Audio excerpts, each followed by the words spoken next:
tayo ngayon sa may Azure. Sa may Paranaque. Meron tayong bagong trabaho. Yan ang pormahan natin ngayon. Surprise!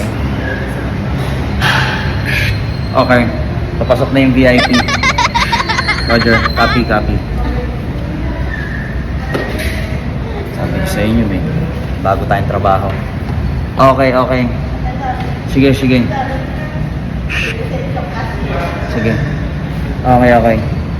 Okay, 10-4. Dito na yung package. Okay, sige. Copy. Okay. Surprise!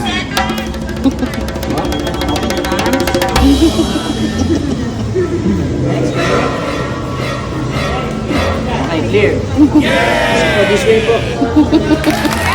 Diba?